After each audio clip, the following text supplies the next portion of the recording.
ግንቦት 24 ቀን 2018 ዓመተ ምህረት ያገዛዙን የስሙላ ምርጫና የህዝባችን የህልውና ትግል ወቅታዊ ሁኔታ አስመልክቶ ከአማራ ፋኖ ብሔራዊ ንቅናቄ የተሰጠ መግለጫ። በኢትዮጵያ ፖለቲካ ታሪክ ውስጥ የጎላ ድርሻ ያለው የአማራ ህዝብ በየዘመናቱ የተነሱን ውጫዊ ጠላቶች በመፋለምና ድል በማድረግ የኢትዮጵያን ብዝሃነት እንዳላከበረና እንዳላነበረ ሀገርን ከነልዩ ልዩ ጌጦቿ እንዳላቆመ ሁሉ የውጭ ጠላት ከውስጥ ወደረኞች ጋር በመቀናጀት በከፈተበት የግማሽ ምዕት ዓመት በላይ ስነ ልቦናና የአካል ጦርነት ህልውናው አደጋ ላይ መውደቁ ይታወቃል። በተለይም ካለፉት 3 ዓመታት ወዲህ ይፋዊ የዘር ማጥፋት ጦርነት በአብይ አህመድና ቡድኑ ታውጆበት ጠላቱን በመመከት አስደናቂ ታሪክ በመጻፍ ላይ ነው። በመንግስትነት ስም ስልጣን የተቆናጠጠው የቀውስና የእልቂት አገዛዝ በህዝብ ድጋፍ ያገኘውን ቅቡልነት በክደት አሽቀንጥሮ ከጣለ በኋላ በምርጫ ስም ስልጣኑን ለማራዘም ሲንደፋደፍ መቆየቱም እንዲሁ ይታወቃል። መላው አማራና የኦሮሞ ህዝብ አገዛዙ በፈጠረው ጦርነት በሚቃጠሉበት በዚህ ወቅት የትግራይን ህዝብ መሰረታዊ ፍላጎት ኮልኩሎ ጉሮሮውን ይዞ በሚያስጨንቅበት የሲዳማ፣ ቤኒሻንጉልና ጉሙዝ፣ አፋርና ጋምቤላ እንዲሁም ሌሎች ኢትዮጵያዊ ወገኖች ታፍነው በሚሰቃዩበት በዚህ ወቅት ምርጫን ለማድረግ አይደለም ለማሰብ በማይቻልበት ሁኔታ የምርጫ ግርግር በመጀመር ህዝቡንና ዓለም አቀፍ ማህበረሰቡን ለማደናገር ሞክሯል። ይህንንም በመረዳት ድርጅታችን የአማራ ፋኖ ብሔራዊ ንቅናቄ መጋቢት 6 ቀን 2018 ዓ.ም በብልጽግና የደም ድግስ ላይ የማይናወጽ አቋም ያለው መሆኑን ከማሳወቁም ባሻገር አገዛዙ ተጨማሪ የእልቂት ዘመንን የሚያዋልድበት ፖለቲካዊ ክንውን እንዳይኖር የተደራጀ ስራ ሲሰራ ቆይቷል። በዚህም መላው ህዝብ በነቂስ በመውጣት ምርጫ የሚባል ነገር እንደሌለ ከምርጫ በፊት ያገዛዙ ሰራዊት በህዝብ ላይ የከፈተውን ወረራና የዘር ማጥፋት ጦርነት እንዲያቆም ጠይቋል። በርካታ ፓርቲዎች፣ የፓርቲ አመራሮች፣ የዲሞክራሲና የሰብአዊ መብት ተቋማትም ተመሳሳይ አቋም ወስደዋል። በተለያዩ ቦታዎች ይደረጉ የነበሩ የምርጫ አስፈጻሚዎች፣ የታዛቢዎች፣ የምርጫ ቦርድ ሰዎች ከምርጫ ጋር የተያዙ እንቅስቃሴዎችና የምርጫ ቁሳቁሶች እንቅስቃሴም መካሄድ ሳይችል ቀርቷል።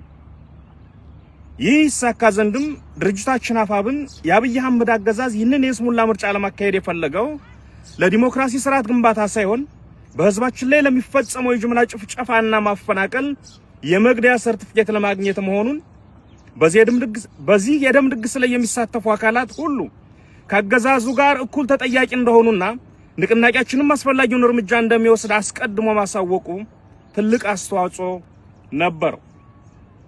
ለዚህ የንቅናቄያችን ጥሪ ከአማራ ህዝብ፣ ከመላው የኢትዮጵያ ህዝብ፣ ከጸረ አምባገነን ኃይሎችና ከዓለም አቀፍ ማህበረሰብ ያገኘነው ድጋፍ እጅግ ከፍተኛና አበረታች ሆኖ አግኝተነዋል። ይህ ለትግላችን የታየው አጋርነት አገዛዙ በብቸኝነት ተገሎ ለመውደቅ መቃረቡን የሚያሳይ ትልቅ ማሳያ ነው። ዛሬ ላይ አገዛዙን ምርጫ ተጠቅሞ ለማግኘት ያለመውን የመግደያ ሰርቲፊኬትና ዓለም አቀፍ ቅቡልነት በህዝባችንና በሰራዊታችን ብርቱ ተጋድሎ የመግደያ ሰርቲፊኬቱን ቀዳደን የፈለገውን ፍቃድ እንዳያገኝ ማድረጋችንን በሙሉ ልብና በኩራት ለህዝባችን እናበስራለን። ምርጫ ተብዬ አገዛዙ ድራማ ሙሉ በሙሉ ከሽፏል። የህዝባችን ነቅቶ መጠበቅና የፋኖ ብርቱ ክንድ አገዛዙ ያቀደውን የፖለቲካ ትርፍ መናስ ቀርቶታል። በህዝባችን ጽኑ ተጋድሎና በፋኖ ክንድ ጥንካሬ አገዛዙ የፈለገውን የፖለቲካ ቅቡልነት ሳያገኝ ቀርቶ ከፀሐይ በታች እርቃኑን አቁመነዋል። አብይ አህመድ ይህንን ምርጫ ተጠቅሞ በዓለም ፊት ተመርጫለሁ የሚል የሐሰት ካባ ለመልበስ የነበረው ተስፋ በኗል። ይህ ድል የትግላችንን የበላይነት ያረጋገጠ ሆኗል። ይህ ስለመሆኑም ባለፉት ጥቂት ቀናት ብቻ በመላው ዓለም ከፍተኛ ተሰሚነት ባላቸው ዓለም አቀፍ ሚዲያዎችና የሰብአዊ መብት ተቆርቋሪ ድርጅቶች የወጡት መግለጫዎች ማረጋገጫዎች ናቸው።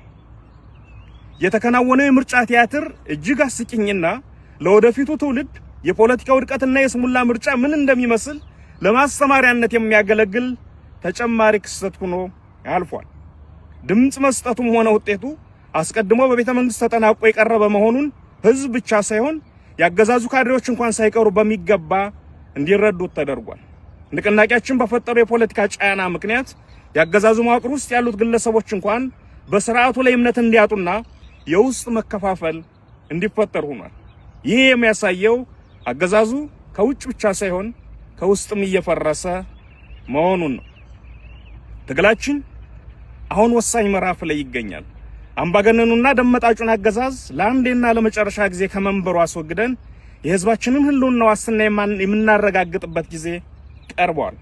ስለሆነም መላው የአማራ ህዝብና የኢትዮጵያ ወዳጆች የጀመራችሁትን ድጋፍ አጠናክራችሁ እንድትቀጥሉ በየአቅጣጫው የምትገኙ የጸረ አገዛዝ ኃይሎች በጋራ እንድንቆም የአገዛዙ ጸጥታ መዋቅር ውስጥ ያላችሁ ወገኖችም ከህዝባችሁ ጎን በመቆም የውድቀቱ ተባባሪ እንድትሆኑ ጥሪያችንን እናቀርባለን።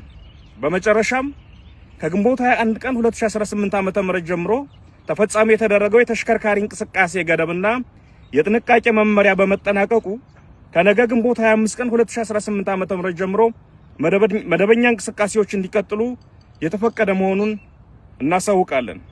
ድል ለአማራ ህዝብ፣ ክፋት ለማንም፣ በጎነት ለሁሉም። አዲስ ትውልድ፣ አዲስ አስተሳሰብ፣ አዲስ ተስፋ። ህልውናችን በተባበረ ክንዳችን። አርበኛ ዘመነ ካሴ፣ የአማራ ፋኖ ብሔራዊ ንቅናቄ ሊቀመንበር። አመሰግናለሁ።